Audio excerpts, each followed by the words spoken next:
Welcome to Waiting on the Trade, a monthly comics book club for people who can't keep up with monthly comics. I'm Matt Ledger. I'm Patrick Fitzgerald Fleck. And I'm Tyler Marifke. This month we're talking about Hawkeye Little Hits, a Marvel comic by Matt Fraction, David Aja, and a bevy of other talented people.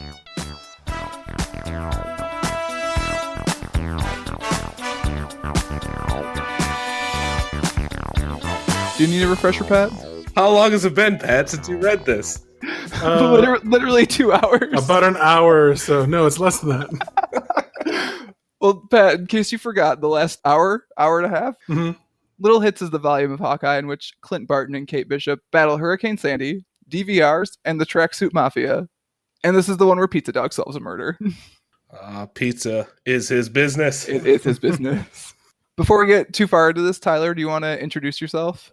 My name's Tyler Marifke. I've known you guys for how long? Years? A very long time. We went to high school together, so Yeah, so a long time. We're all old men now, as you guys discussed in the last episode. I will say this, it's nice to be on like a nice professional production on the internet, unlike my crap Twitch channel, which is me like being bad at video games and getting drunk. So it's good to be with people who, are professional at this stuff. Yeah, I'm definitely not drinking a beer right now, that's for sure. Nobody told me I could. You definitely can. Shit, I'll have to get one later. Anyway.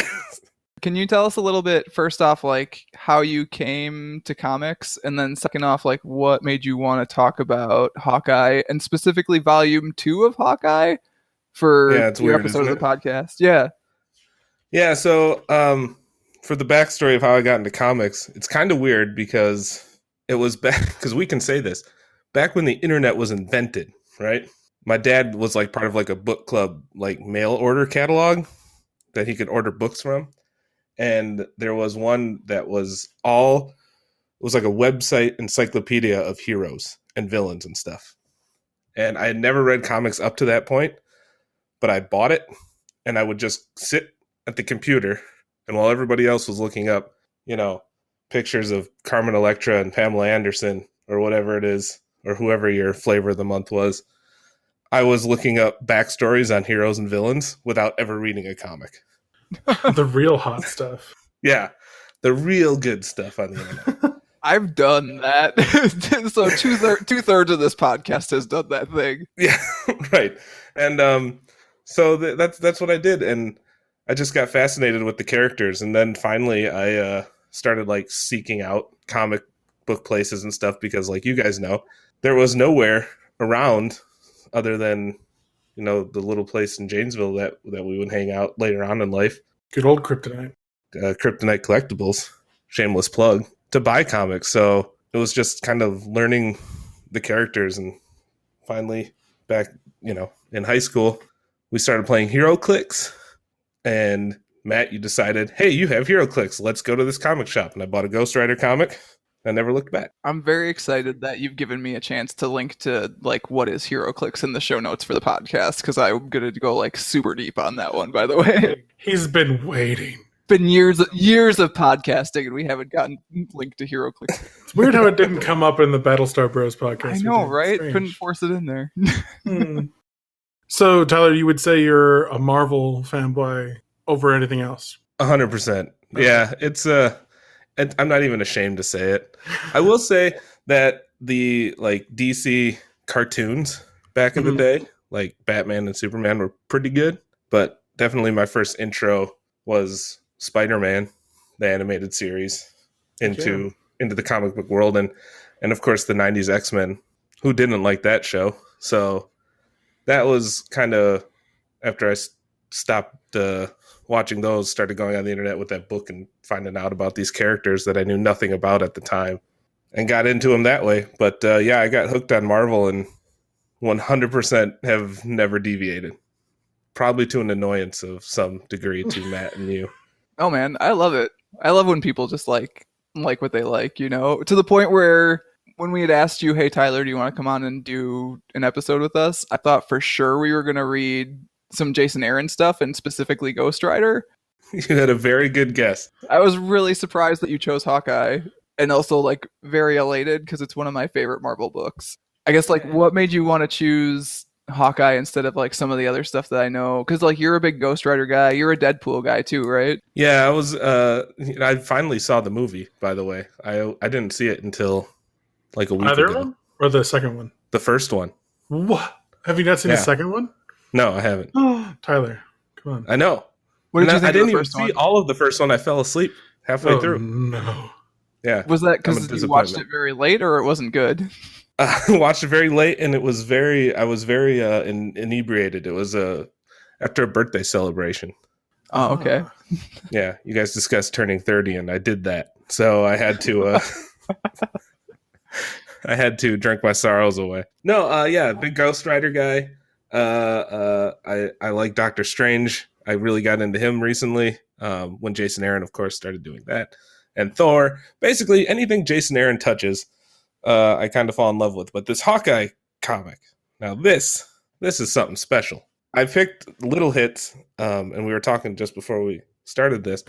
It's like the opposite of what every big time comic tries to be. It grounds itself so much that you could see it almost happening. And that's what makes Hawkeye like awesome, in my opinion, as a hero. He's definitely jumped up my tier list of like heroes that I like, yep, you're in my top 5 for sure.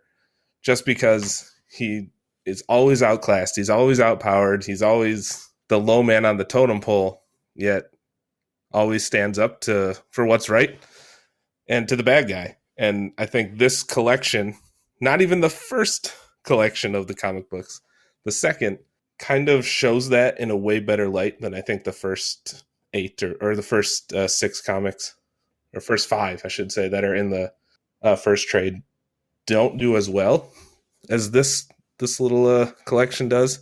So that's why I went with this one, if that makes any kind of sense. No, it totally does. Honestly, because like when I was writing my notes up the other night, I was thinking about how Volume 2 is really sort of the instigating point for the story as a whole that goes forward into like Volume 3 and Volume 4. And there's a lot of stuff in here that is both paying off from stuff in Volume 1, but is really setting up 3 and 4 in a really cool way. And it starts that sort of cascading chain of you get to see the same scene from different angles in like 3 or 4 different issues. So that's pretty cool. I like that in this volume a lot. So I think that makes sense that this volume would be the volume you want to talk about, because you can't talk about Volume 4 without talking about the other ones for sure. And Volume 1 is maybe a little less interesting than Volume 2. And Volume 3, if you're a Clint guy, it's a Kate volume, so you don't want to talk about that one, even though Kate is the best Hawkeye, and I will fight that battle all day. Ooh, that's a special off-air episode we'll have to argue about. the BOCO, the bonus content. Yeah, bonus content for later this month or whatever. It's actually really timely that we're doing this. I don't know if you saw, Tyler, that like on the Disney Plus streaming service, they're going to do a Hawkeye show apparently. Yeah, and it's based around Clint training Kate Bishop. So it seems like they should just take these comics and make them into TV. So I'm not sure how you do that, because these comics are specifically comics in a really interesting and weird way that I don't think would translate completely well, but I'm willing to let them give it a shot. Yeah. Take the ball and run with it if they can, but you're right. It is uniquely paneled out in the way that there's not a lot of dialogue in some of these, and it still tells the story very, very well. So, there's zero dialogue in the Pizza Dog issue, right? There's dialogue with squiggles and like 1 or 2 words in each balloon. Yeah, and there's that, and like I said in one of my notes here, and Pat, feel free to chime in at any point in time here. No, I'm having fun listening. Is the issue number 6, which is the second issue in this, which is something we can talk about later. This series is so bonkers in that respect. It's nuts. They do it day by day, right? 6 days in the life of Hawkeye. And it's dated December 15th. And it's right when Kate is yelling at him and giving him the bow and arrow back after he tries to quit, essentially, and move away. So the Tracksuit Mafia doesn't go after this. And she like yells at him, and it's just him sitting at his counter, thinking about it, watching the clock. And it's like 6 or 7 panels where there's nothing said, and you can just see him go from being like, I'm done, I'm defeated, to okay, maybe she has a point to him standing in front of his apartment building with the bow, and it's just the whole page. That's the money shot right there. Like, because it's like the perfect Clint Barton story. It's, shit, I'm down, I'm beaten, I can't do anything about it. I'm just a dude with a bow and arrow. But God damn it, people are depending on me, so I'm standing back up and I'm going to fight these people. And it's that scene of him standing in front of his apartment should be what people put as posters in their bedroom. I don't care. I was actually It's awesome. considering that, honestly, when I was looking at it the other night. I was like, oh, that'd be a sweet poster. I might just have to like find somebody on Etsy to make that shit for me. But then, do you also get a poster of the same page that is Pizza Dog standing outside the apartment in issue 11? Because it's the exact same setup, but it's just Pizza Dog instead of Hawkeye. Yeah, no, you do, because I love that they did that, because it was such a great Callback, right? Yeah, it was a good callback. Yeah, I would put those side by side. So, Pat, I'm curious, as the only one of us who had not read this before, how you found it. And you read Volume 1 and Volume 2, you're telling me, correct? Correct, yes. Okay. How did you like Hawkeye? I enjoyed it. I knew, like, Hawkeye that I know comes from the movies. That's the only Hawkeye that I've ever known. I didn't even realize that Hawkeye had his own comic book series. Like, it would make sense, right? But it didn't occur to me. He doesn't always. Right? One of those guys that often floats in and out of having his own series. Yeah. Yeah, and I'm glad that they, in the first issue, they had, like, some retro shots of what Hawkeye looked like in, like, old Avenger costumes. It's like, oh, yeah, that's what Hawkeye was. Oh, the old pointy ear. Yeah, the green. Yeah. In the first volume, it has that sweet scene where he's like leaping out of bed and his junk is covered up with a old his school face. Hawkeye face, right? The Hawkeye censorship. Yeah, that's amazing. The first edition really does have some of the best like pictures and lines that like because boomerangs is my favorite. Oh my god, line in the whole thing. And I even have a shirt that says that. And like, it's too bad that they didn't use that later, because they do a lot of callback jokes from the first one in the second. It comes up in Volume 4. Spoilers. Yeah. That's true, it does. Definitely comes back in Volume 4. I would say that Volume 1 has a lot more action in it than Volume 2, but I think most of like the heart and like there's not as much character development in 1 as there is in Volume 2. One's very much setting up, okay, this is Hawkeye, this is Kate, this is kind of roughly what they're doing and who they're up against in this series. And then 2 is sort of a development of, hey, this is what this story is actually going to be from here, which I think is kind of what you were saying. Yeah, for sure. Yeah, and one also feels way more comic booky. The first 2 kind of sell a story, and then the next like 3 issues tell a story. Like, it's not, I think, little hits, it's all those, whatever it is, 6 through 11, all just tell that singular story. Mm-hmm. Where the first, My Life is a Weapon, that trade, if we want to break it down that way, definitely it was like, here's hero of the villain of the day and villain of the week, and then you can see it kind of start stacking, and then it all comes to a head in little hits. But yeah, you're saying that like plot points, obviously the clown, I assume, is like the big bad guy moving forward after this. Yeah, except for Volume 3. So at the end of this volume, right, at the end of the Pizza Dog issue, Kate leaves for LA. California, yeah. So the way, and this kind of gets into the fact that Hawkeye's issue structure is just super weird. The way it lines up from there in the monthly issues, which Tyler, you actually bought, right? Yeah. Is like each alternating issue is a Kate issue and then a Clint issue and then a Kate issue and then a Clint issue. And Kate's just out in LA doing her own thing. And that's what Volume 3 is, because they collected all those Kate issues as one volume.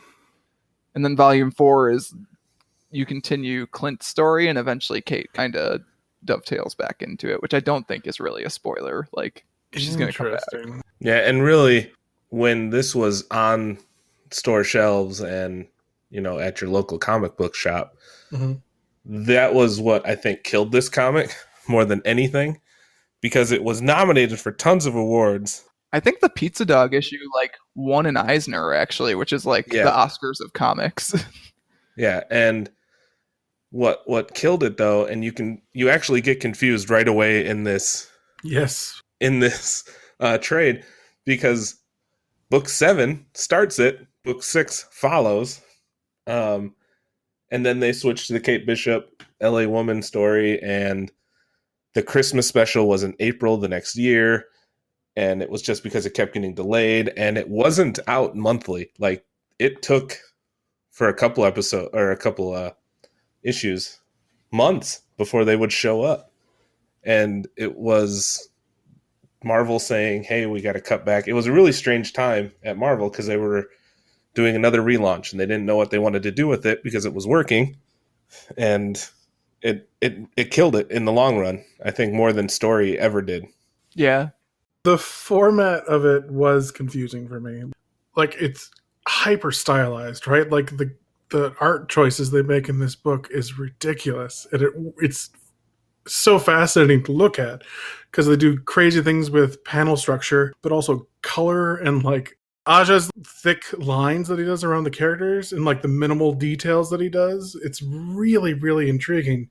But at the same time, the style is confusing for certain pages and like trying to follow story points.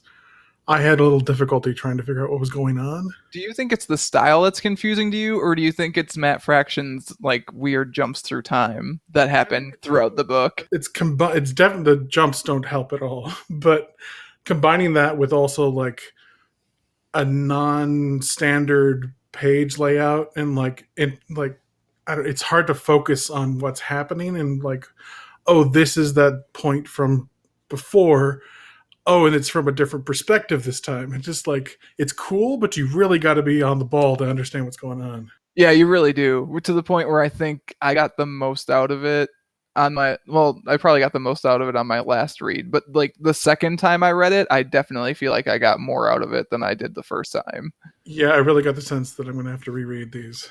Yeah, definitely rereading it this time around, not, live. I could see where the jumping around would be very tough to follow, but because I had read it before, you know what you're kind of looking for. Mm-hmm. Of course, it's been years since I read it, but that is one of the biggest drawbacks, in my opinion, to it, is the way that it's not. I wouldn't say it's the art so much as it is fractions kind of jumping around. Sure. But you have to pay attention. Yeah, and it's also like a collection of vignettes as opposed to a through line like you see in most other comics. It's just like episodic stories of the day in the life of Clint Barton, which is fun, but it's different.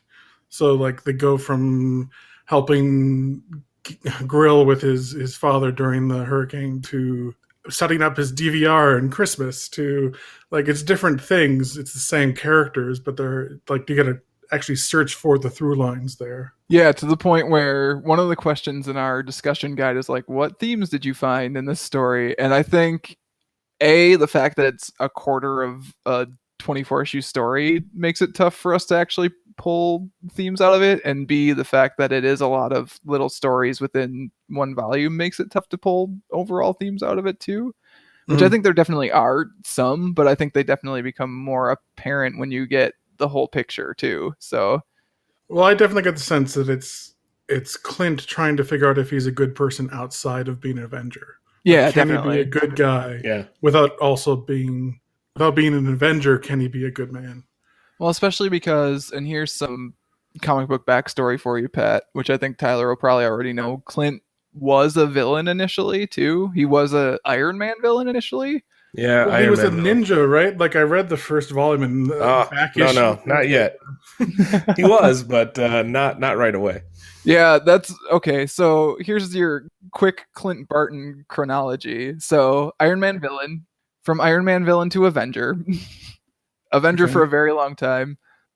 Married to Mockingbird, who's in this. She's the blonde lady with the blue and white dress, right? Who comes over and serves him divorce. The ex-wife, as she's called. Yeah. That scene right there is awesome. Calling Black Widow the work wife made me laugh. It was really good. I also like the Katie, which Katie comes Kate. back later too. Katie Kate, but how it kind of foreshadows that when they introduce her in that. So leads the West Coast Avengers for a bit. Mockingbird, quote unquote, dies. She gets better. He comes back, is an Avenger. He dies. He gets better. It's comics. After he gets better is when he's a ninja in that backup story you read in volume 1. And it's during the time where he's dead that Katie becomes Hawkeye. Is that right? Yes. Yeah, because there is no Hawkeye at that point, so she becomes Hawkeye. And if I remember right, that was during Civil War. Because I don't think Barton was around for Civil War. It's a little bit before that, I think, because I think the Young Avengers exist before Civil War. But she's definitely in those Civil War issues. Yeah. Yeah, the only background I had for that is the very last issue of Volume 1 is a completely different art style, and it tells the story of Katie as part of the Young Avengers. I don't know. I recognized maybe 2 of them. Yeah. And getting her bow, like stealing her bow back from Hawkeye, who took her the bow, or something like that. Well, it was his bow. Right. Because Cap gave Katie the bow when Clint, quote unquote, died. Yeah. And Clint took it back, and then she stole it back. When really he's running around, which, by the time this episode airs, will probably be in Avengers. And I was going to say, people will know what Ronin is by the time we they'll know all about Ronin. Oh, is that his name when he's a ninja? Yeah. Yeah. Okay, cool. But yeah, it was him starting out as a bad guy. I think if you know that, don't call me an Avenger, don't, I'm not a good guy, all this kind of stuff, that I think still lingers in his mind. And you kind of see that. Yeah, where when he's not around these people who, like, in this comic are sort of represented by his wives, quote unquote, his significant others and girlfriends and ex-wife and all that. Like, what kind of person is he on his own? And it's sort of a mess. He's sort of a mess. Yeah. Yeah, so I got Black Widow and then Canary, is that what you said? Mockingbird. His ex-wife? Mockingbird. I'm sorry, DC, my bad. How dare you? Blonde, bird-related hero, I'm confused. Who was the other woman who was upset that he was having sex with another woman? That is, it's Spider-Woman. Is it? Okay. Yeah, who they are dating at the time, I believe, which is why she's upset.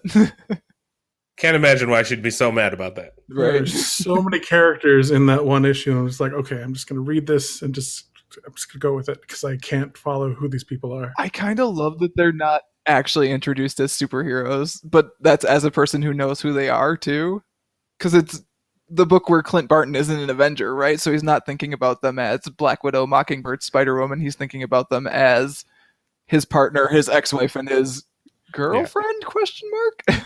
friend girl. Friend girl. Yeah.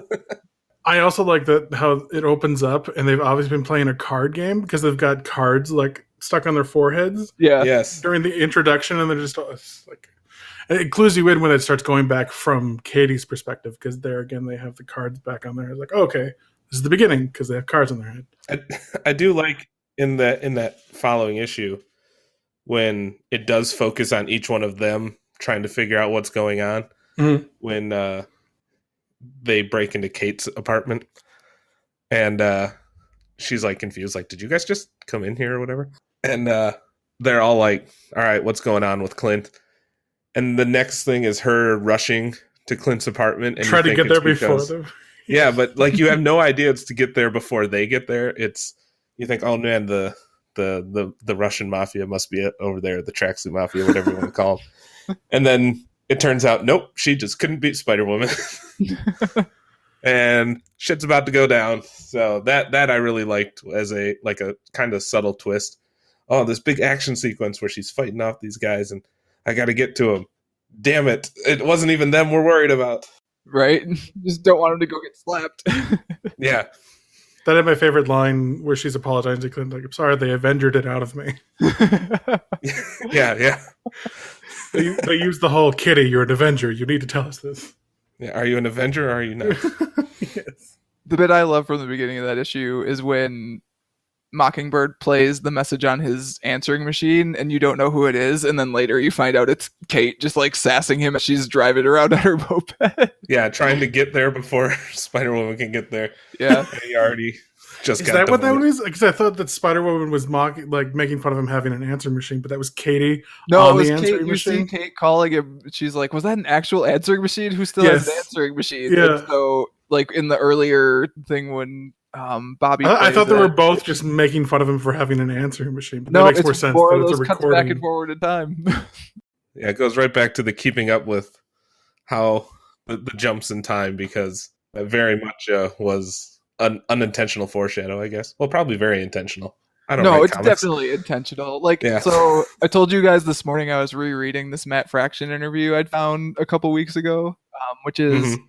it was him and Kelly Sue DeConnick, and they were being interviewed by Susanna Polo at Polygon, and she was interviewing them about like what it's like to be a husband-wife writing team, especially when both of these Marvel characters they've worked on are like basically in the spotlight because Kelly Sue's done a ton of Captain Marvel stuff. Yeah, I was gonna say she put Captain Marvel on the map again. Yeah, the fact that there's a movie is basically Kelly on Kelly Sue. Yeah, But yeah. Matt Fraction was talking about how when he writes, he basically starts with the edits. Like he starts with like what cuts he's gonna make, and that's so bizarre to me as a person who writes things sometimes. Like he's like, I have these moments, and I know that I want these moments to happen, so I just have to figure out how to like match them up so that they work alongside each other, and then go from there. And Interesting. this comic especially feels like him playing with that to the 10th degree or whatever, because he's got an entire story built for this Clinton. Oh God, I'm blanking on her name right now. Candy? No, Penny. Is it Penny? I thought it was Candy. Well, he calls her Penny, but then Oh, I think it was Penelope. Yeah, so it probably is Penny. But there's a version of those two issues that's like just straightforward. Here's the story. Here's a cliffhanger at the end of part one. Here's the end in part two. And instead, what we get is here's the start. Here's Clint and Penelope's bit leading up to Natasha and everyone coming in. And then here's Natasha and everyone else's bit in issue two. And that issue cuts back and forth in time to the point where Jessica actually goes there before Bobby goes there in that issue, even though you see Jessica second. It doesn't make any sense. Yeah, like I got the gist of it, but yeah, I was definitely not actually trying. Like I couldn't follow the chronological order of things. Yeah, It's too much. It's definitely Matt Fraction messing around with that to the nth degree, which is super cool, but also on a first read may not work out exactly. It sounds like it was a bit tough. Well, and he does it too with the murder. The Yes. Like half the reason I picked this too. I didn't even go into Grill. this. Poor Grill. With Grills. Oh my gosh. I remember reading that when I got it live, and I legitimately was shocked. Like I couldn't believe it. And them going back to that 3 different times was just... I said out loud, I was like, no, I liked Grills. Yeah. No, Grills is great. And it's such a sad moment too. Like it's one of those moments in comics where you legitimately feel like something in the pit of your stomach the first time you see it. At least it did for me. I don't know. Maybe I have a soul or something. I don't know. But I'm just thinking about how issue 7 wasn't even supposed to happen because it's totally a direct response to Hurricane Sandy that they rushed out to get out that month. And so the fact that you care about girls is only because issue 7 happened, but it wasn't even supposed to happen. Right. And, you might not have... Yeah, definitely the shock value wouldn't have been there. I mean, Grills is in a lot of the comics, but he's definitely a side character. But you're right, the fact that issue 7 made him a major player, kind of. Yeah, like a real guy who you're kind of rooting for, right? To the point where when he shows up on the roof, you're like, oh yeah, Grills. Yeah, yeah. And of course the Hawkeye versus Hawkeye conversation. Yes. Yeah. You mean like the guy from MASH? Yeah, Hawkeye. Right. Hawkeye. Right. Close, yeah. So many good bits in this comic. It really is. But that part too, like the fact that it was that it's really sad too, is nobody calls him Gil, and he just wanted to be called Gil, and that's the one thing he thinks. Like he just helped out an Avenger with his own problems, and then he's left alone. Like looking at it from that point of view, it's one of the saddest moments in comics that I can recall that I've ever read. Yeah, I would give you that, especially because the clown actually calls him Gil.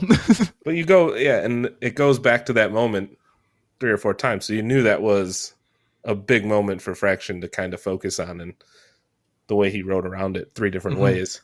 You can see where that's his style. Now, Tyler, have you read any other Matt Fraction comics? I haven't. I should. Yeah, I read his Invincible Iron Man, and I read a few issues of Sex Criminals. And it's been so long since I've read either of them that I don't recall if he's done crazy chronological time jumps. I don't Sex think he did. Criminals does some experimental stuff. I don't know if I remember. Well, I think there's a little bit of cutting back and forth in time, but don't quote me on that. Sure. Oh, you're But like quoted. Iron Man is just straightforward superhero stuff. It's not as experimental as this for sure. I enjoyed Iron Man, but I don't recall any like uniquely interesting like bits to it. It was fun. It was well written. Well, both of them came up as you should read these on Kindle, so There you go. probably have to do that. From what I remember, his Iron Man's pretty great. And of the issues I read of Sex Criminals, it's also pretty fun. So Sex Criminals might be my current favorite comic series, actually. really, Yeah, I should get back into it, I guess. it's pretty good. We talked about the Darlene Penelope Wright story a lot, so I think we're okay on that one. Although my favorite bit of that is definitely when Clint comes over and is like, he hangs out with me, and then gives Hawkeye or gives Clint the like shoulder punch and is like, bitches. Oh, you're talking about Bishop. When Kate comes over? Yeah, you said when Clint Kate comes over. Yeah. Oh yeah. No, when Kate comes over and she's like telling, Don't hang out with him. I don't hang out with him. He hangs out with me. It's my favorite And line. then, of course, she's like, don't get me wrong. You cheated on her. That's like bad boyfriend 101. Like, then starts telling him what's up. Yeah, but like does tell him he is a good guy, which I think is the thing in here is Clint trying to figure out if he's a good guy and if he can get his own shit together. Can you clear? I'm jumping forward towards the very end of this, especially didn't quite follow it during the pizza dog issue.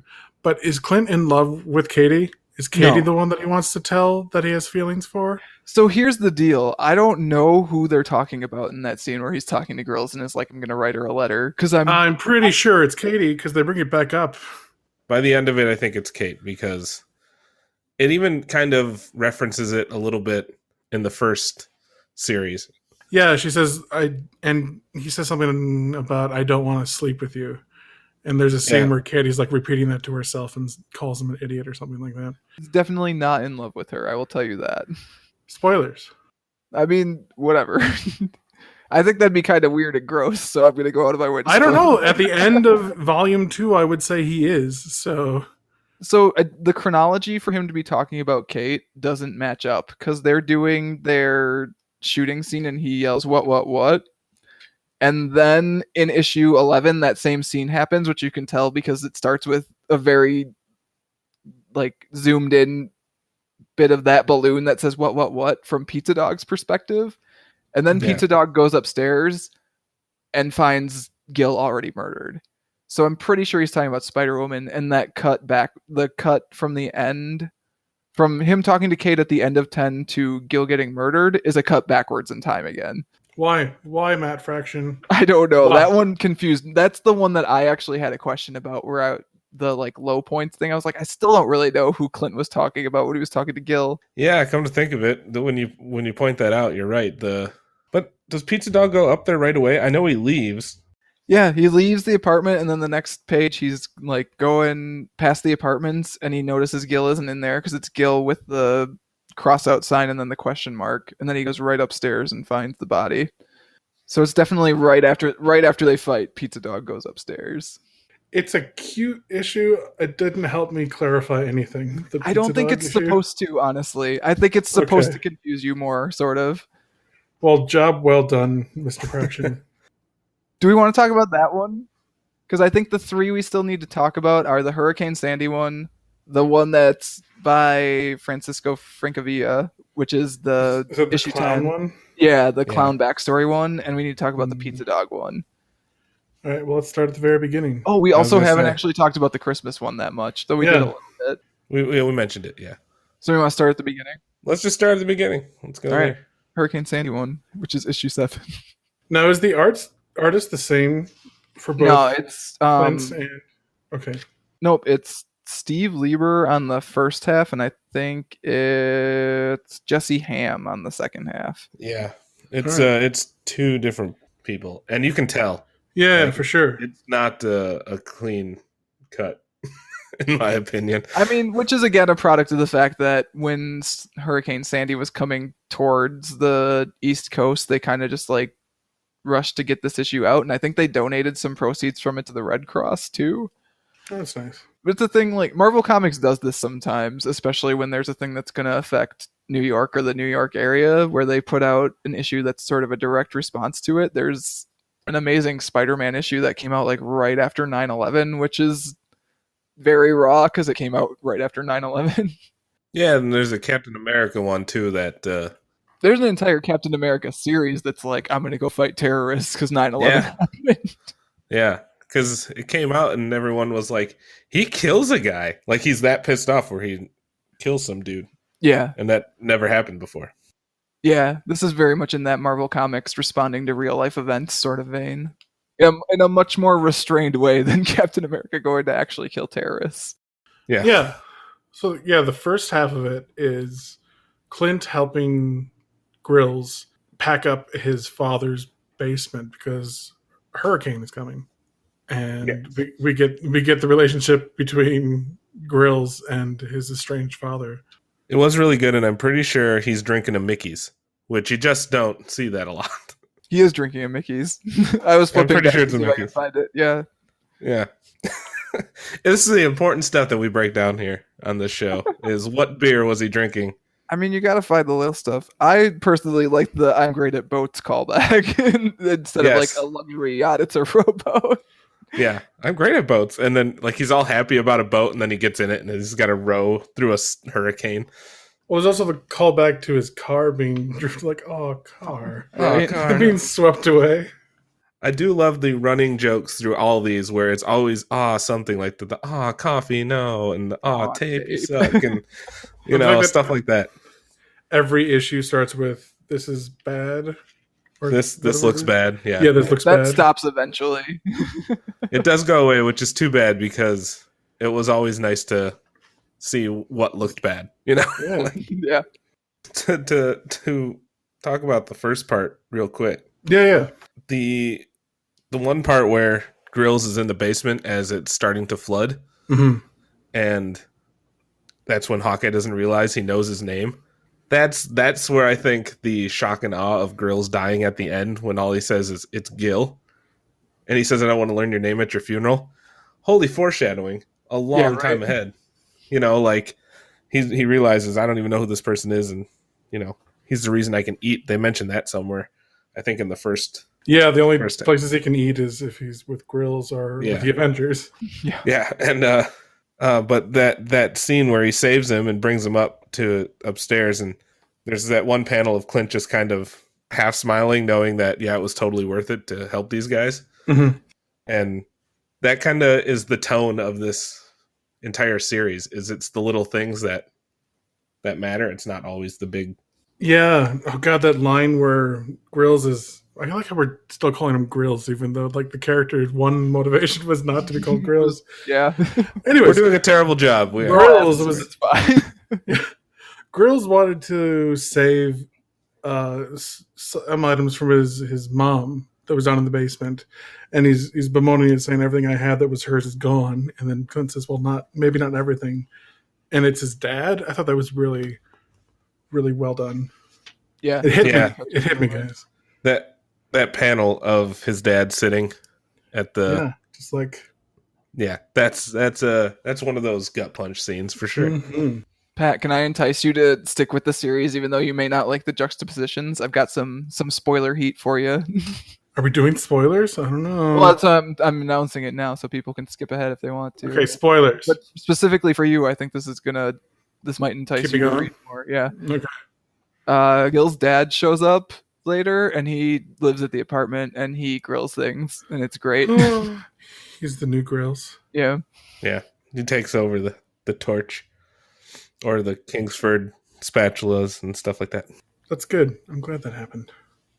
But yeah, even in this issue, part 1 is that. Then part 2 like rewinds to before part 1 because it's Clint and Grills packing up to leave to Grills' father's place, and they're talking to Katie and saying, "Wow, you're Kate's really going to who New bought Jersey?" Tape. Yeah, it's all Kate's fault that the tape sucks, by the way. Mr. Kate's the best Hawkeye. She can't even handle tape. Kate is the best Hawkeye. Let's have the fight. No, we're doing it later. We're not doing it now. I don't have a dog in this race, guys, so I really don't care. Gosh. You have a pizza dog, and you know it. Oh my God, you're right. But yeah, what do you guys think about the second half? Katie almost does Hawkeye stuff, but then gets bashed in the head with beans, and some kindly like neighborhood people save her. I mean, getting bashed in the head with beans is like par for the course for being a Hawkeye. I was gonna say, yeah, I feel like that fits right in the mold. I don't know. I like the message of that one, that it's about everyone coming together, and, Pulling like, together. even Jersey rules. Yeah, Jersey rules. Jersey rules. That definitely was the poignant. We all pull together in times of need scene for sure. But what confused me, and I don't know if you guys would agree with this or not, is why she went in the first place. Like, I know she got invited, and I think she knew it was a bad idea, but so part of her history, she's super rich, right? Yep. Yeah. And she goes to all these swanky things. To me, it seems like she went there knowing that shit was going to hit the fan and was like, great, I got to go play hero. Where it's like the exact opposite of where Clint was like, I got to go fucking do this. So this is the reason I love Kate, actually, is she's just like, oh, you're going to throw a bunch of shit my way? That's fine, I'll handle it.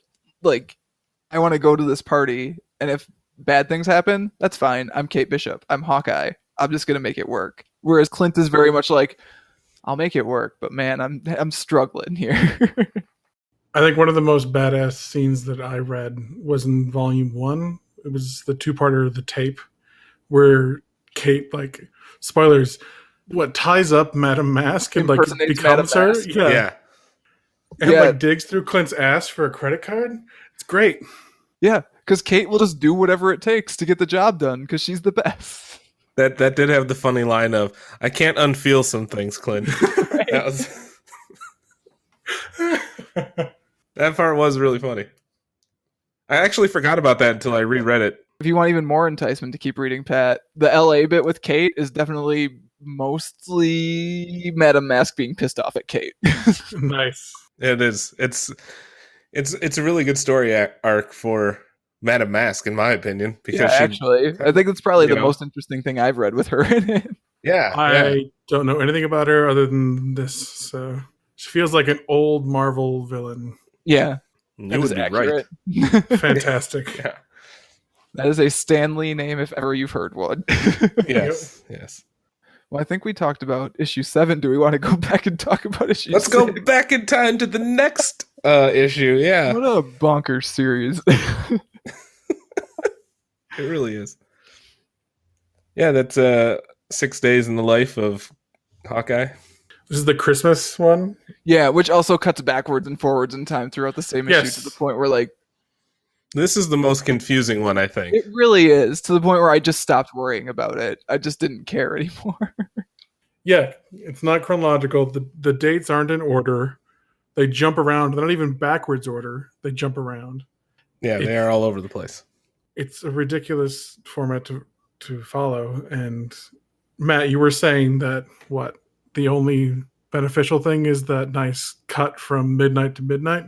Yeah, I do really like those midnight to midnight cuts, which there are a couple of them. And the first one I think is maybe even just there to set up the second one, honestly, because the first one's when he's bagged and they take him to go see the tracksuit mafia people, and the second one's the one that Tyler really likes, which is in the middle of that page where there's no dialogue and Clint's resolving to make his stand, basically. And he makes his stand basically exactly at midnight. But no, it's a good juxtaposition because it's that Friday the 14th to the 15th one. I didn't even like put that 2 and 2 together until about 10 seconds ago. It's a really experimental comic, you guys. Like, there's a lot going on. I never even realized that, where it's him losing, going into midnight. It looks like he got more guys, and the reveal, the big bad, kind of one of them, and then the next one is him being like, "Screw this, I'm saving my apartment building," and then the kids show up, and everything is terrible. The one's wearing a Charlie Brown sweater. I never realized that until just now. He also makes like a wah wah wah like reference, doesn't he? Kid mumble or whatever. Kid Mumble. Yeah, kid mumble. But yeah. Well, that's the recurring gag throughout the whole thing, where like when you can't understand someone, it's just filled in with a parenthetical. It was like, what was it in the other one? It was like Russian, Something like French. Russian dialogue or something. Yeah. Yeah, the Cirque du Yeah. Soleil guy. And then even on the wedding invitation of that Yes, like the It's details like are just like blah. the details blah. are blah blah blah dot dot dot. Because why bother writing it if it doesn't need to be there? But then they do in the first. I know we keep going back to it. They actually take the time though. In one of them, like it's all the titles are written in like a newspaper.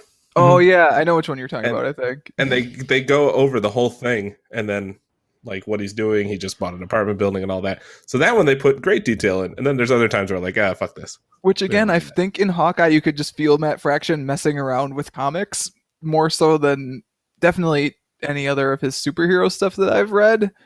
Probably not as much as Sex Criminals though. Like especially given that it's a Marvel book, it's close.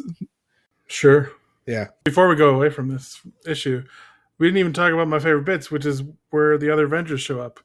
It opens with Oh yeah. Yeah. Clint asking Tony Stark to help him set up his DVR because he doesn't know how to do it.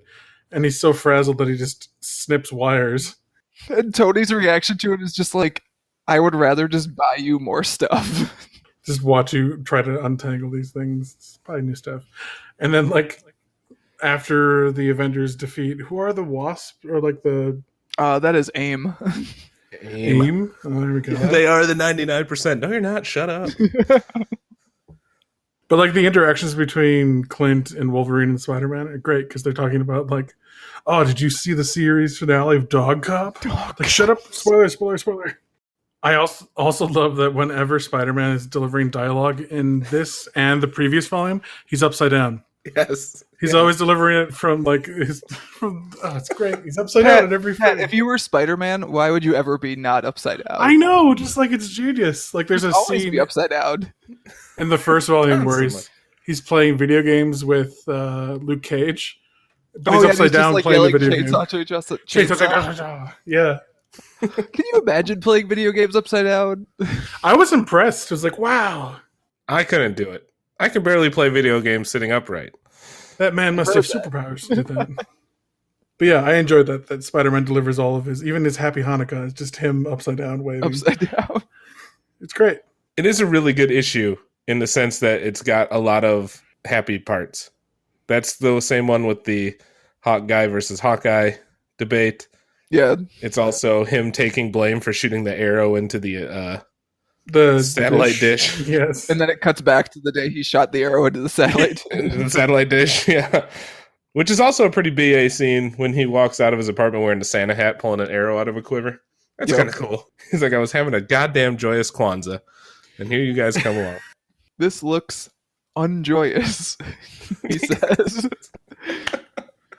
Which is great. So, but what I was going to say was this isn't even the Christmas special. The Christmas special came out months later. And it's all shown through the Dog Cops episode that they're watching. Really? Oh Yeah. my god. There you go. Spoiler alert. It basically Keep cuts reading. back to the scene where he's watching the Christmas specials with the kids, and it's With the the Christmas kids? special. Oh. Yeah.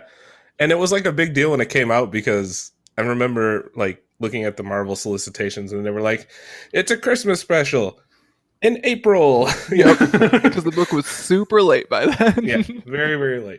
I guess quickly before we move off of it, Pat, would you say that like even if you didn't get the timeline right in it, each scene was good enough that it's kind of a story in and of itself?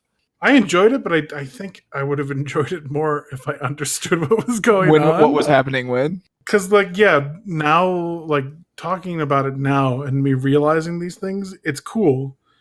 But you have to do so much work to get that. It is a on lot the of work first on the read-through. reader, yeah. That's so much. And that's fine. Reread the thing to get more details is also fun, but still, I'm not convinced that a straight, like, A to B story wouldn't have been better.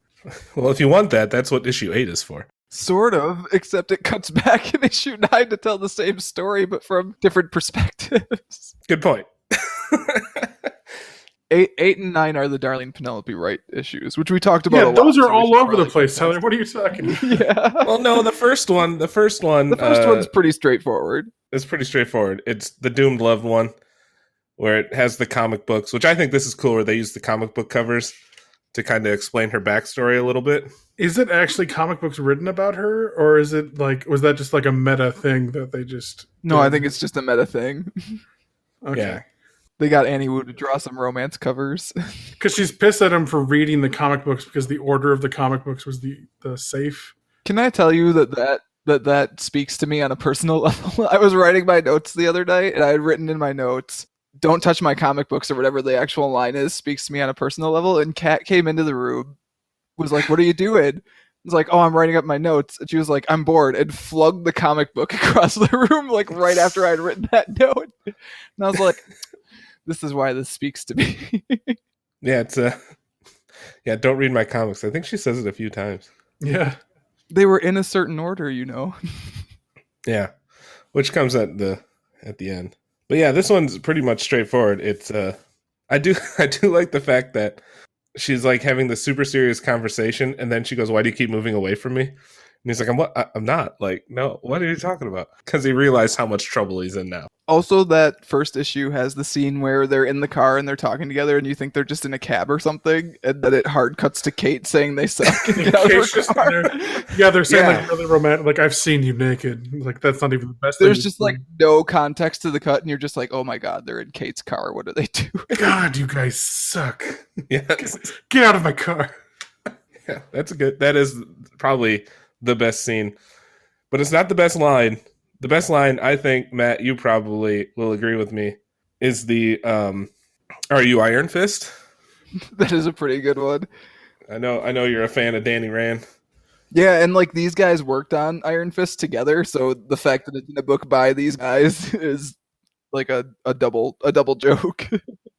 I actually got that joke because my dad, who I told I was going to read this a few weeks ago, I'm reading his copies of it because he bought this, as well as Matt Fraction's Iron Fist. And when I said, "Oh, how are you liking Hawkeye?" It's like, I enjoyed it, but it's really bothering me how similar Hawkeye looks to Iron Fist. To Iron Fist. And like, so I had that in the back of my head, and like the third time that Clint gets frustrated with someone saying, "Oh, what are you, Iron Fist?" Why does It's everybody like, keep saying Oh that? my god, it's a meta comment on the fact Yep, that they that's a draw joke. them. It's great. I got it. It's like, thanks, Dad. I got that joke because of you. It is a great running gag. I do think while we're on these issues specifically, you should mention that like Matt Hollingsworth's colors throughout the book are just super good because there's definitely a palette to each page and like each issue.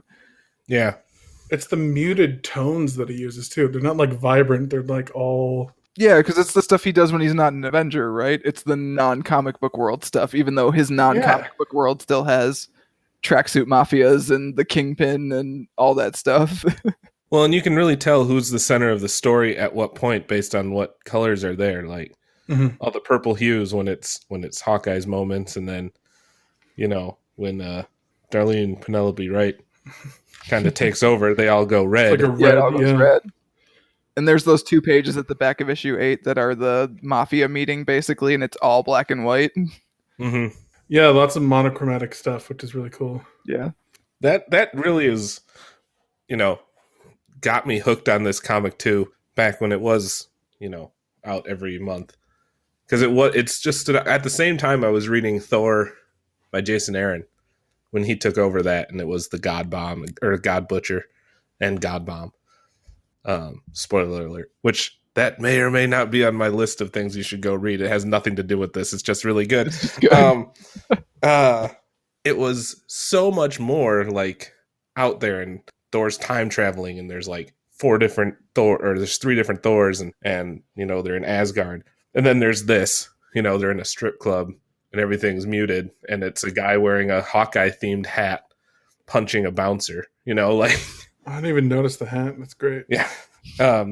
It's just two different worlds, and I was just like, gosh, this is really good back in the day, and it still stands out. The art just is amazing. Yeah, and like at the same time, both those things fit within the Marvel Universe, which says a lot about how all-encompassing the Marvel Universe can be. Make mine a Marvel. All right, so now I think we should skip ahead, and we should talk about The clown? the Francesco Francavilla issue. Yeah, the clown issue. I'm not a fan of the clown. You're a fan of the Cloud? I am not a fan of the clown. Not Oh, just okay. because it kills grills. Just the whole character didn't really do much for me. It's very stereotypical. Traumatized kid grows up to be serial killer trope. And the clown thing is also sort of overplayed too. Oh yeah, maybe. Yeah, the Could be sad that. clown motif. Yeah, I just feel like the art is so weird. It's so bright compared to everything else. Like it just doesn't fit with all the other stuff. Like even the Hurricane Sandy issue, like you can kind of see they picked similar-ish artists. So I wonder how they decided on bringing Francavilla in for this issue. Well, like the paneling, everything else, there's stark white in between each of the panels, and there's color everywhere. Yeah, there are pages that are just full. Like there are no panel There's no breaks break at all. anywhere. It's color on top of color. It's a very different feel to the rest of the series. it's almost too much of a different feel. Like it really does. It's jarring when you go through it, and Which maybe they it's meant supposed that. to be. Like, Yeah, like maybe because it's from Yeah. his perspective for most of it. Because he's even looking out the window in that scene where Kate and Clint argue too. Like he's there. yeah, Yeah, and when they do go back to Kate or Clint's perspective, they do have white separating the panels, but not like everything bleeds together when it's the clown's perspective. Yeah. So maybe it is on purpose. Yeah. He's more like damaged and like he can't separate things as well as Clint and Katie, maybe? I don't know. Yeah. No, that could totally be it. I think my favorite scene in that issue is the page where he's walking away from Kate. The clown Kate is says, walking you away don't from get to do Kate. that. Well, he's being Yes. all Mr. Cool Guy, right? And you're like, oh man, he did the whole cool guy walk away. And Kate's just like, hey, no, this is my story. I'm Kate Bishop. Hawkeye out. She walks away. Gosh, she's the But- best. First off, what I need to do is read this again and figure out how to be a cool guy and walk away to make this work in my favor. Well, don't become a serial killer. I'm just going to say that right now. Yeah, just Don't do other that. than that part. On waiting on the Yeah. train, we heartily encourage you to not become a serial killer. This is when you got to get lawyers involved, and there's going to be some legalese at the end of this saying, "Nowhere in waiting on the trade do we agree with the statements made by Mr. Marifke regarding." But what I was going to say with this one is the backstory. You're right, kind of sucks. It's just it doesn't even do a good job explaining what happened, other than the mafia got to him and he went to the circus, and then some people died, and now he's pissed off and he got really good at killing people. Then he liked killing people, yeah. And then the tracksuit mafia found him and hired him. Like, that's all it really does. And it, in my opinion, doesn't do a great job of really building up any kind of sympathy that the good villains get. The weird thing about you're a New Yorker, if you can remember what New York was. It's like, what? What are we talking about here? Yeah. It was strange. But then also the big great folly was the fact that Kate said, I'm Hawkeye. And like you can see in that when she says Hawkeye out, that next panel, it's like he's like, yep, got him. Like now he knows. I think he already knows. It's not like the Hawkeyes make a secret about who they are. Yeah, but I don't know if They're very bad at That's it, true. actually. that's true. I don't. It's just something about it. Like it seemed like he needed that info. Like that's how it comes across to me. I think he needed to follow her to Clint because Clint, like, remember when he wrote down his address? It wasn't actually like this is an address in Chicago. So like he wasn't giving the information away. So I think he needed to follow Katie to Clint. Well, and that's gets a little bit more what I mean, because the next scene it's him sitting in the car and he's putting on the makeup and watches Kate go into the apartment, and then shit hits the fan, and then Grills dies again. Because when you have trauma, what do? You dress up as a clown. As someone who started with the Crow, I can say these things. There are other tropes, comic book writers. You can do it, and I believe in you. I did kind of appreciate getting to see another artist completely redo that scene, like from their perspective, where the angles are so much more dramatic and the lighting is so much more dramatic in the Francavilla version than the David Aja version, the Gil murder scene. You're right. It is way more hardcore. I don't even know if it's more hardcore, but like it's definitely more Stylized. dramatic, I think too. Yeah.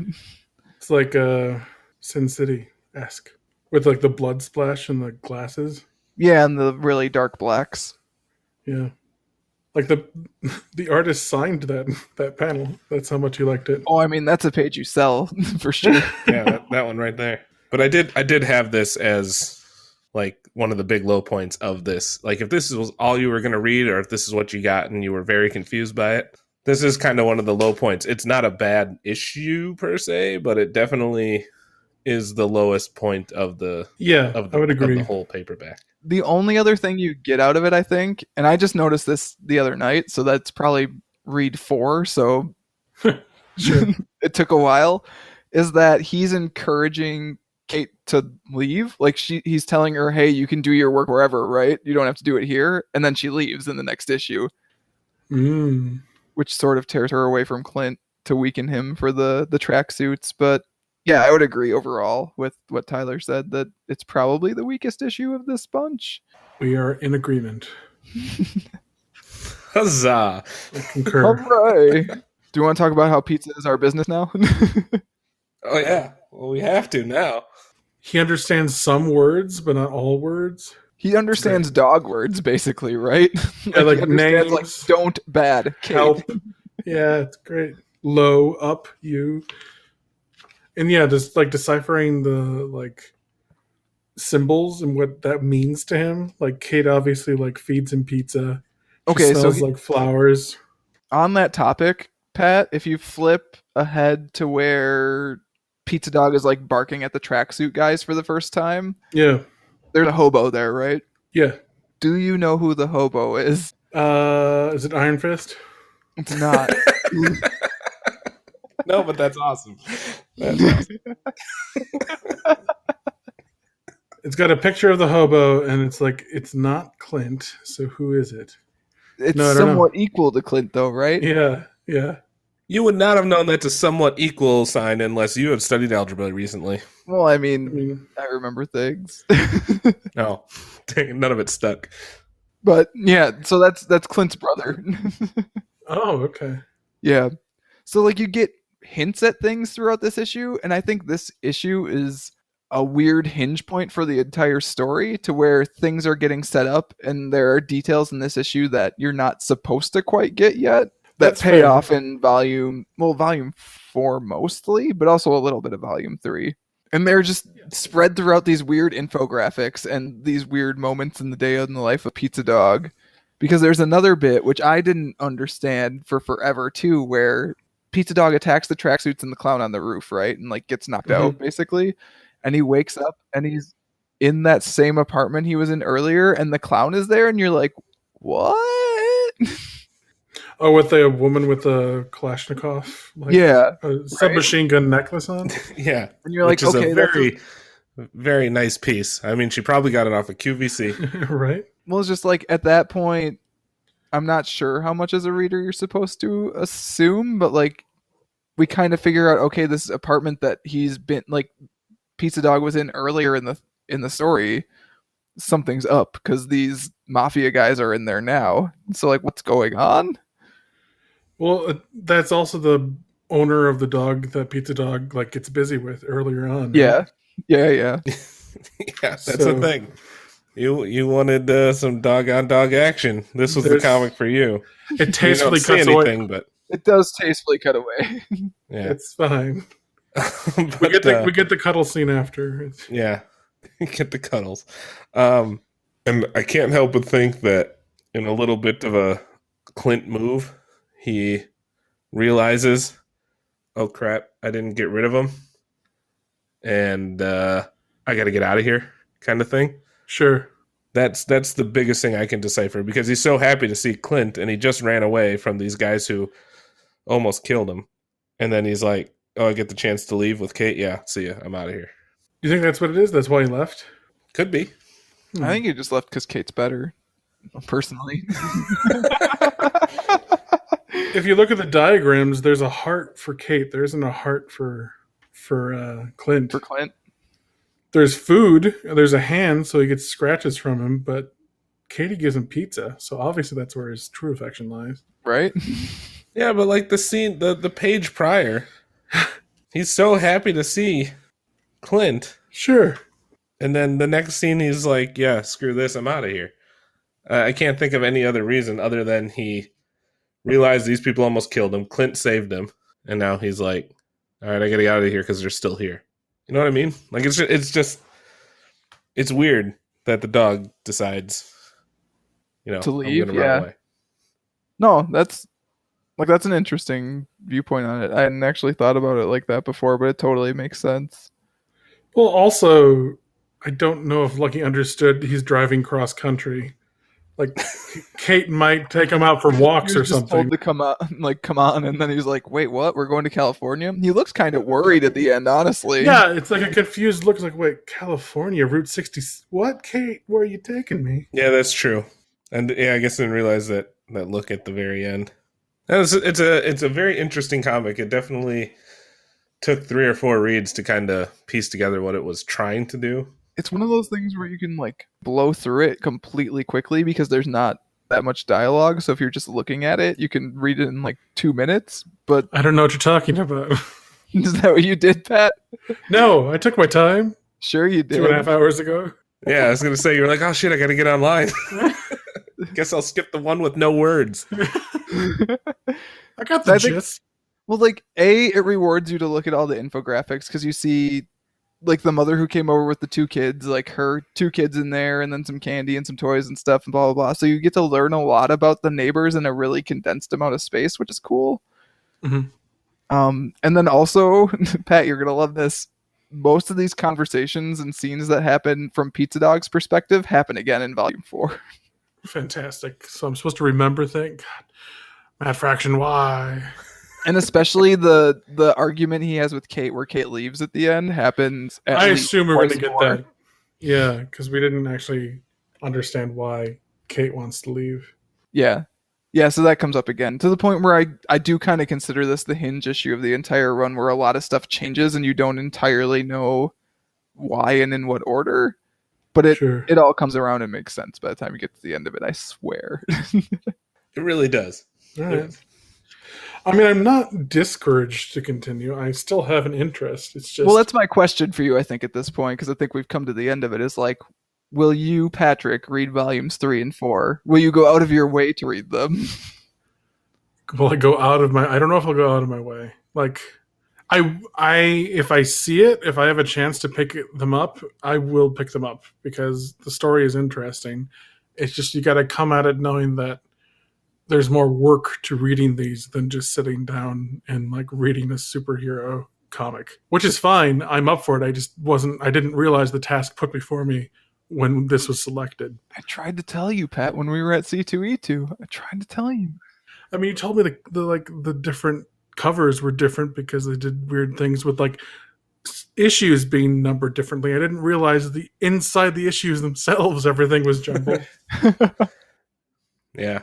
For such a simple guy like myself who, likes NASCAR and watching cars drive in circles, this took a lot of work, even for me. It's a lot of left turns in this book. There's not many left turns going on. It's not. There's a lot of directions. I do think if I had to choose between which I like more, Volume 1 or Volume 2, I think I like Volume 1 more. Oh, you're wrong, though. Yeah, I thought long and hard about, which one would be a better one to do. But I think this one just has better heart and more... There's more substance for sure in Volume 2 Substance. than in Volume 1, but some of like the lines in Volume 1 and like it's a more stereotypical story. It is much more straightforward, yeah. As a first-time reader, it's the thing that I was, I guess, more comfortable with. And I think if and when I go back to reread this when I pick up the next volumes, because I'm going to have to reread this, I think I'll enjoy it more. I would agree, actually. I think my second read of it was much better than my first read of it, even though I enjoyed both. Mm-hmm. Yeah, the second read made a lot more sense. The first read was so jumbled. And like I said earlier, too, it was so... The time span between them when I was reading them back then Sure. just was stupid. Because they were so out of whack and there were so many delays that even then it was almost you were like, okay, finally I got it. And then you'd read it and so much of it was set up, you were kind of like, oh, really? Okay, well, I guess I'll wait for the next one. But when you read them all together back to back to back like this, it makes a lot more sense. Which is partially why, Pat, when we were at C2E2 last month, I told you I was trying to find the omnibus of it. Like, there's a big omnibus that has all 4 volumes in one, and we couldn't track it down, so I ended up buying them all separately. But like that's part of why I would buy the omnibus for this, because it is one complete story that when you read it front to back, it pays off really well, because there's a lot of stuff like set up in 1 and 2 that pays off in 3 and 4 Sure. and so on. Yeah, no, that makes sense. And I certainly have a much more like. I knew nothing about Hawkeye. I liked the character in the movie, like he's a cool dude, but knew nothing. And now I know he's a cool dude. Just a normal guy trying to live his life who has Blade Runner on Laserdisc. So, how do you not like that guy? Well, and that too, like when Matt, you said that you were surprised we weren't doing a Ghost Rider comic. When I started reading Hawkeye comics, it was after the movies too. Like, you know, somewhat guilty of the movies influencing a lot of the stuff that I've read since they came out.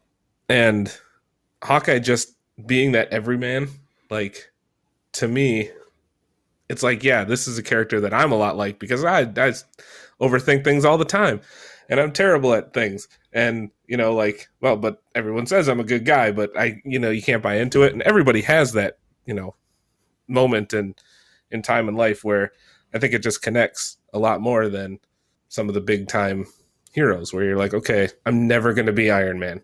You probably no haven't goddamn like way. diffused a god bomb before, right? Yeah, no, I've never, flown through space on goats, and You should try it sometime.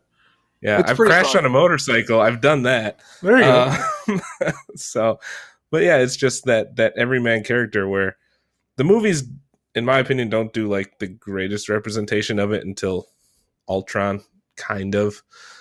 They kind of make him out for this work all the time guy and not say much, and then all of a sudden he's got a family and kids, and it's really weird.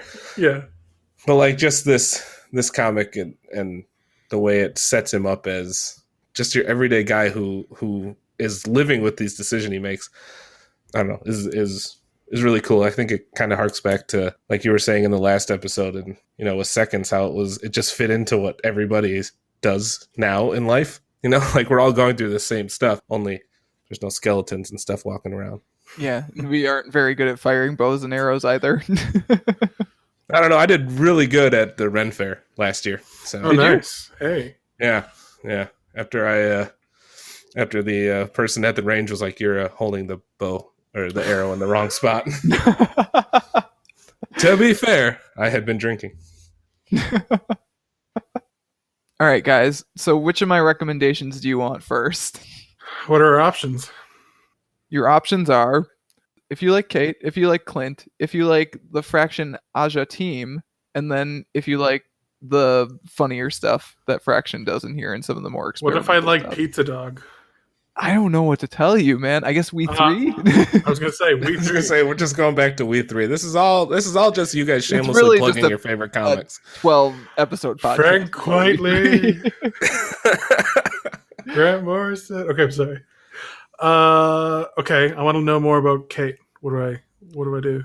If you want to know more about Kate, first you should probably finish this series, and you should especially read Volume 3, because Volume 3 is all Kate, and it's great. No, okay, wait. Question. You had a blog post about a Kate Bishop series, correct? So that happens after this series finishes. Okay, that's what I wanted to know. Is that backstory? Yeah. But no, it's after this. Okay. So I would read that too. That's Kelly Thompson's Hawkeye series that stars Kate Bishop, and she's in LA and trying to set up her own PI firm, basically, and it's really good. Yes. Yeah. I've read all of the volumes of that, I think. It's very, very good. And I think that has Madame Mask in it again, too, but I'm not sure. Good. I might be misremembering that. Also, I would probably have you read the Kieran Gillen and Jamie McKelvey Young Avengers, because Kate's in that, and she's maybe a little bit more in the background than some of the other characters in there, but they're all good. Like, if you like Kate, you will like all the other characters in that series, most likely. Is that the team that I saw in Volume 1 at the end? With Sort Quicksilver? of, yes. It's a later iteration of that team to where it's got a couple other people on it. So that's the Kate stuff. Okay. If you like Clint, I don't actually have a lot. Which, like, maybe Tyler, you have more. The only thing I could think of is there's a New Avengers, the Reunion miniseries, where it's Clint teaming up with Mockingbird, who's in this, his ex-wife. And it's like right after she's basically come back from having been captured by Skrulls/dead. Yeah. What is Mockingbird's powers? She doesn't really have any. She's a real good secret agent. Oh, okay, so she's a Black Widow. Mark Yeah, II? I think she eventually gets like enhanced human powers, but I don't think she has any at that time. Yeah, I would say if you like Clint, there's actually Hawkeye versus Deadpool that came out that has the humor of this, but it's based in this world. So it's kind of weird because Hawkeye still like owns the apartment building, and it starts on Halloween, and it's like these people dress up as, heroes, and they're bad guys, and it's a whole big weird world. But it's Clint finally being like the voice of reason. Yeah, nice. That's nonsense, actually. Yeah, no, it is. But yeah, it's based in this little world, and Deadpool's along for the ride, and they don't really fight. Why they call it a versus thing, I don't know. But that's, it's just what you do when you're a 101. Marvel miniseries. Yeah. So that one was kind of fun. It's not groundbreaking or life changing, but it is entertaining. Cool. I would check that out. Oh, so Invincible Iron Man. I'm sorry, I was doing mine real quick. Invincible Iron Man and Sex Criminals. Okay, go ahead. No, I mean, Sex Criminals was going to be my last one, so you can tag off of that, maybe. Hey! So if you like the Fraction Aja team, I would have you read Immortal Iron Fist because it's very good. It's not that different. It's just less experimental, and I think part of that is, I think that's Matt Fraction's first Marvel book. He's co-writing with Ed Brubaker at the start of it, I know for sure.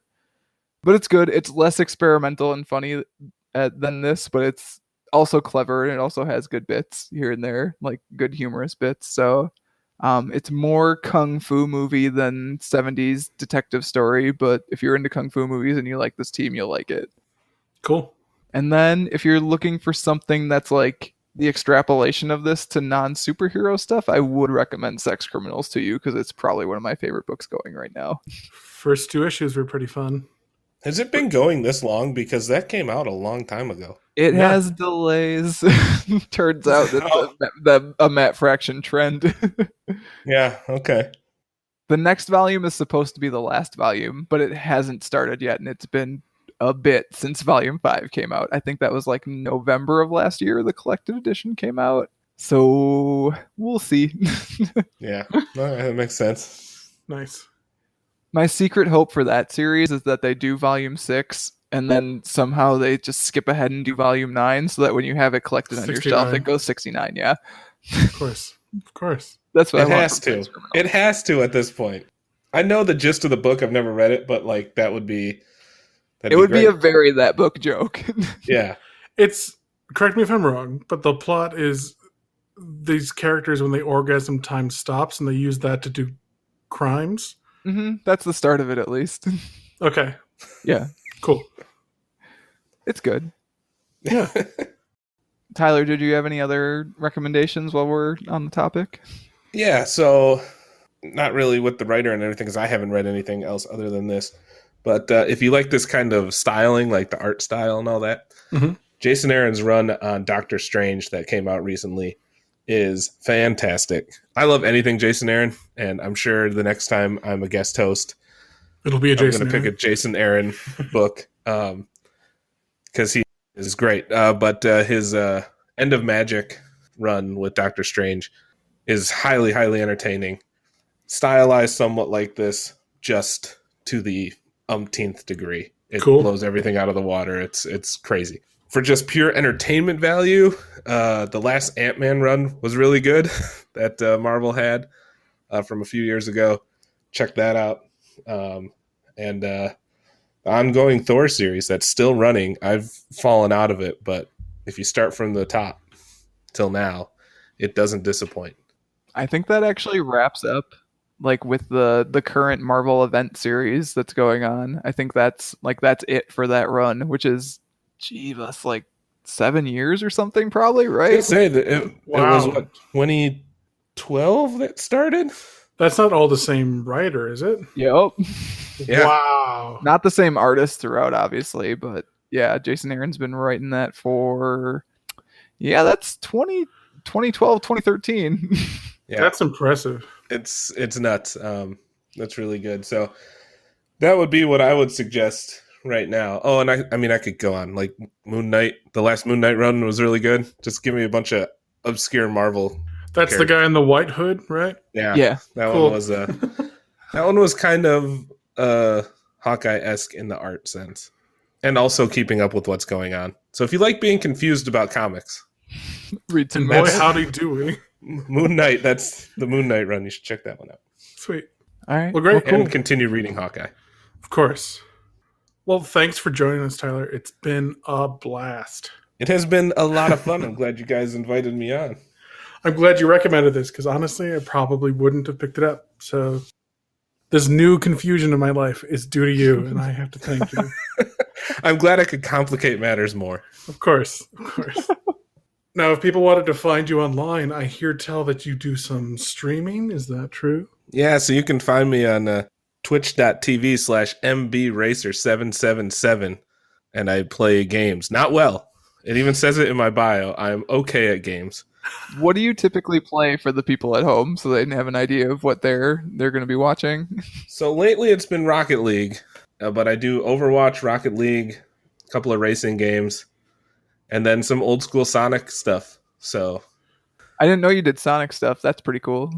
yeah, I'm not like a speedrunner or anything. I just enjoy Sonic, so I like playing it. But I also just started a new Skyrim campaign, so that's kind of the running thing right now. And Nice. I have Marvel Ultimate Alliance that I do. Are you excited for the new one to come out? Oh my god. I am. I'm very excited. And if I ever make enough money on that Twitch stream by people downloading this and then going to my channel and donating, I can afford to buy it and also get a third laptop or first laptop, third computer to hook up to my TV so I can stream my Nintendo Switch, because streaming a Nintendo Switch is absurdly Complicated? Yeah. Oof. I'd be tempted to pick up a Switch and that game if Doctor Strange can turn people into boxes. That's the only thing I want. And if it doesn't have that, I want nothing to do with it. Yeah, and I don't know if they're going to bring that power back. I want it. I want it so bad. Should I email the game developers for you, Pat? Should I track it down? Keep the boxes. Boxes are bust. Yeah, boxes are bust. I like it. Yes. They can also find me on Twitter at @DaRealMarifke, DA_real_Marifke, MARIFKE, and Facebook, MBRacer777 on Twitch. That's the Facebook name. Sweet. As always, if you want to get in touch with Pat or myself, you can find us on Twitter as @TheHypnoToad, which is spelled in the most confusing way possible, and Spelled @MattLedge. perfectly. You can also email us at waitingonthetrade@gmail.com and read more comics-related goodness at mattreadscomics.com. If this is the outro, I just got to say real quick, for the amount of times bro is used in that comic, we didn't use it once. I didn't want to bring it up because that's one of my negatives for this. Is like I got real tired of bro. Oh, but you're Real supposed to. That's part of the Point. Once again, Matt Fraction wanted me confused and pissed at bro, so he won both times. So good for you, Matt. And Good look at for that. you. You want to talk about time jumps? We thought it was over, and here we are talking about it again. Oh, God. Quick, fade to black. Well, bro, thanks again, bro, for coming on to talk Hawkeye with us. No. Yeah, no problem, bro. It's been a lot of fun, bro. The next one is going to be us talking about My Love Story Volume 1 with guest host Callum Smith, which I'm pretty excited for, actually. Is it the manga? Oh, Yeah. shoot. Which I've been That is told exciting. is the greatest story, quote unquote, by Cal. So we'll see if it lives up to the hype. Thanks again, Tyler. Yeah, no problem. Thanks, guys.